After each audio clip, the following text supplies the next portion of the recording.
isiniwalat ni Senator Marcoleta na kanyang binabanggit na si Senator Lacson, siyempre kasama dyan ang kanyang tandem, si Itbulaga Senator Tito Soto, ay nagbabalak na wasakin ang testimonya at pagkatao ni Sergeant Gutesa, isa itong retirado na naging kasapi ng Armed Forces of the Philippines under the Service Branch of Philippine Marines, Philippine Navy. Itong si Sergeant Gutesa po ay dumugtong ang kanyang testimonya sa naging naunang pahayag ni ng mag-asawang Diskaya, yung kanilang joint affidavit na inilabas nila wherein pinangalanan nila ang 17 members ng House of Representatives o mga congressional representatives ng iba't ibang distrito sa maraming bahagi ng Pilipinas na kung saan nakakadil nila. Yung mga nangihingi ng tongpats o SOP, mga pangungutong, karamihan sa flood control projects. Of course, may iba pa na mga infrastructure projects.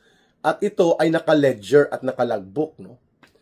Subalit doon sa 17 na mga members ng House of Representatives, ni isa sa kanila, sabi ni Senator Marcoleta, hindi man lang inimbitahan o pinatawag na dumalo sa Senate Blue Ribbon Committee.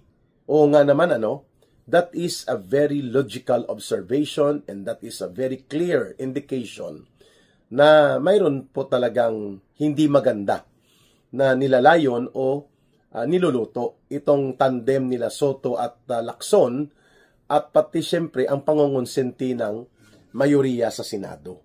Kung bakit itong 17 na mga kongresista ay hindi na imbitahan doon sa revelations na yon ng mga Diskaya sapagkat tumutugma ito sa nagiging pahayag ni Sergeant Gutesa na ang mga perang dinideliver kay Saldico papunta din kay Martin Romualdez and even doon sa isang address na nasa gilid ng Malacanang, yung Aguado Residence or yung Aguado Street, ay nanggagaling ito sa mga koleksyon sa mga kontraktor at mga kongresista na nagbibigay ng partida hinggil po sa mga maanumaliyang proyekto ng gobyerno na ninanakaw at dinodurubo, kinukulimbat at dinadambong na mga tauhan nila Marcos at Romualdez sa pangunguna ni Saldico. But of course, the plunder and the massive corruption do not stop at the doorstep of Saldico only. Ito po ay umaabot papunta kina Romualdez and of course kina Marcos to the point na itinuro nga ni Undersecretary Bernardo ng DPWH na may cut-out person o may cut-out individual itong si Executive Secretary Bersamin sa katauhan ni Yusek Olaybar na nakatalaga sa Department of Education na kumuha ng mahigit 2 billion pesos na flood control projects. Ang Executive Secretary ni Marcos. So, malinaw na ito po ay isang sistematikong organisado na pagpapatupad ng malawakang pandarambong, pandurubo at pangungulimbat sa kaban ng bayan. Subalit, hindi po nais ito na mahalungkat at maipundar ang mga ebidensyang ito sa anumang investigation body, be it sa ICI o yung tinatawag na in the Investigation Commission on Infrastructure or Independent Commission on Infrastructure, the so-called ICI or investigative body or even sa Senate Blue Ribbon Committee. Hindi po nila nilalayo na ipagdugtong at pagtagni-tagniin at pagtagpuin po ang mga pahayag at ang mga sirkumstansya at mga revelations na nailabas po ng mag-asawang Diskaya na isa sa pinakamalaking contractors ng mga flood control na ginamit nila Marcos, Romualdez at pati nila Saldico. And of course, pati itong revelations ng pagdi-deliver ng limpak-limpak na pera, cash, sa maleta na umaabot ng billions of pesos weekly mula noon sa December hanggang February or March of 2025, no, mula December 2024 saan po ito yung kasagsagan ng pagbuhos ng mga naturang pangungulekta in preparation po sa elections. And of course, kasama na dyan ang partida nila Marcos at Romualdez. So, wala pong imbitasyon na inilalabas si Ping Lacson. Hinggil po dito sa mga napangalanan sa sinumpaang salaysay ng mag-asawang Diskaya as primary contractors and whistleblowers, no? Hinggil sa very elaborate, very pronounced system of plunder and massive corruption involving various infrastructure projects under the Marcos and Romualdez government, more particularly ang 1 trillion pesos mahigit na dinambong at dinorobo na flood control projects kunwari. Ayun. Binanggit din po ni Senator Marcoleta, mga kababayan, ang hindi na po pagpapangalan o hindi na pagpapatuloy ng naunang pormahang expose. Kunwari ni Ping Lacson na may 67 congressmen contractors o mga miyembro ng House of Representatives na nangungontrata o nagpapasubcontract o mga kontraktor na naging congressman. Ayon, o members ng House of Representatives. Malinaw na umatras at bumahag ang buntot ni Ping Lacson hinggil po dito sa usapin ng kanyang naunang revelation na 67 contractors congressmen or congressmen contractors na ayon sa kanya ay nagko-corner ng hundreds of billions of pesos ng mga infrastructure projects. Ngunit nang maupo na po sila sa kanilang termino bilang mga senador ay biglang sinabi niya na yun po ay mga impormasyon lamang at wala daw po siyang listahan. Nagpalusot at bumahag ang buntot ni Ping Lacson sapagkat kinausap sila nila Marcos at Romualdez. Very obvious, no? Kaya po tumutugma naman ito sa nagiging pagbubunyag ngayon ni Senator Marcoleta na itong plano nila Lacson sa pag-resume kung matutuloy ang resumption ng Senate Blue Ribbon Committee investigation schedules na magsisimula sa November 14, mga kababayan. Ang plano nila ay wasakin at durugin ang testimonya ni Sergeant Gutesa. In fact, may pinapalabas na pong statement si Ping Lacson na bata-bata at kontrolado. Kunwari, ayon sa kanya, ay ito ay nagpapakita daw na si Sergeant Gutesa ay isang trained or coached witness. Pag sinabi pong coached witness, ibig sabihin po tinuruan, tinraining, at binigyan ng script, no? Parang kagaya ng ginagawa allegedly ni Senator Hontiveros na ibinunyag nila alias Rene na nagko-coach ng witnesses. But I would rather believe the other side, no? Kung ang pag-uusapan po ay track record at history, wala naman yatang ganong kasaysayan o ganong gawain o mga modus operandi itong si Senator Marcoleta para magsagawa ng panlilinlang at panloloko sa mga witnesses na dinala o dinadala niya sa anumang committee hearings ng Kongreso, be it sa lower house of representatives, doon sa House of Tambaluslos, o kaya sa Senado. Kaya nakita po natin na tatlong bagay kaagad ang gustong establish ni Ping Lacson dito sa kanyang mga nauna ng pahayag, no? Before pa mag-resume ang Senate Blue Ribbon Committee. Number 1 ay kanyang i-pollute o kanyang palalabasin na masamang testigo si Gutesa at hindi ito kapanipaniwala.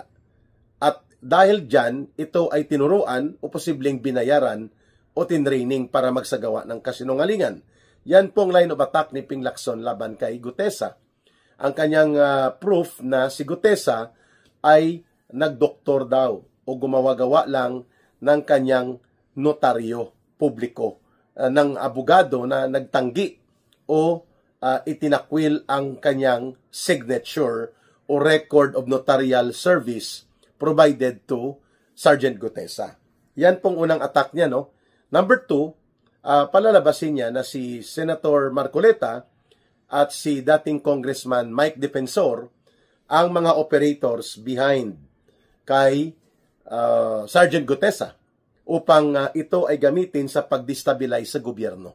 Kaya ginagamit ang Senate Blue Ribbon Committee para magkaroon ng kasinungalingan at plataforma ng panguudyok sa public opinion. Yan pong line of attack niya na ginagamit ni Senator Marcoleta at ni Congressman Mike Defensor itong si Sergeant Gutesa at tinuturuan para mag-udyok ng tao na umalsa o umalma at kumilos laban sa gobyerno. At number 3, palalabasin ni Ping Lacson ito at nila Tito Soto na si Sergeant Gutesa ay binayaran. Ibig sabihin po, ito ay pinupunduhan upang magsagawa ng special operations attack laban sa gobyerno ni Marcos, kay Romualdez at iba pa. So, lahat ng yan ay doon patungo po. Ang ibinubunyag ngayon ni Ping Lacson, no, ahead of the resumption of the Senate Blue Ribbon Committee on November 14, na si Sergeant Gutesa ay binayaran, ginagamit ng dalawang mga politiko upang atakihin ang gobyerno at hindi ka panipaniwala ang kanyang mga pinagsasabi. Unahin po natin na durugin itong baluktot na mga pananaw na inilalako ni Ping Lacson at nila Tito Soto upang ito ay magkaroon ng psychological effect of a mind conditioning for making the people doubt, pagdududahan ng taong bayan, ang pagkatao at mga sasabihing inihayag o ano pa mang ihahayag pa ni Sergeant Gutesa. Una, sa panahon po na nagkaroon ng problema ang notarial services, mas mangingibabaw po ang direct testimonial under oath na ginawa ng isang individual o ng isang tao. Bagamat nagkaroon ng problema sa kanyang notaryo, kung siya ay nanumpa in an open public forum at pinanindigan niya personally ang kanyang pahayag in an under oath session like what happened noon sa Senate Blue Ribbon Committee, magiging secondary na po ang notarial services. Sapagkat direkta na po mismo na nanumpa at nanindigan sa kanyang sinasabi at nilalaman ng kanyang mga pahayag, ang naturang individual o naturang personalidad. So, ang notaryo ay magiging hindi na po ganun kabigat ang kailangan kasi hindi naman yon court proceeding and there was an oath administered on him na totoo ang kanyang sinasabi, therefore makakatayo po yon as personal na kanyang sinumpaan na pahayag with the weight of an affidavit or sworn statement regardless kung ang notaryo ay may problema o wala. Klaro. Ngayon dito sa notaryo, malinaw po na nagpanotaryo si Gutesa. At itong notarial office na to ay mayroon po yung notarial number and registry. So kung si Gutesa ay nagdoktor o nagkaroon ng manipulasyon sa kanyang notaryo, saan niya kinuha ang dry seal ng abogada ng pangalan ay Espera? Saan niya kinuha ang Registry of Rolls doon sa nakatalaga na ibinigay ng Korte Suprema? Sapagkat hindi niya mapoproduce yun ng kanyang dodoktorin. So pwede po talagang ma-check na ang Registry of Rolls at ang Notarial Registry ni Gutesa doon sa kanyang sinumpaang salaysay ay tumutugma sa kung ano ang nakatalaga na Notarial Rolls and Registry kay Attorney Espera.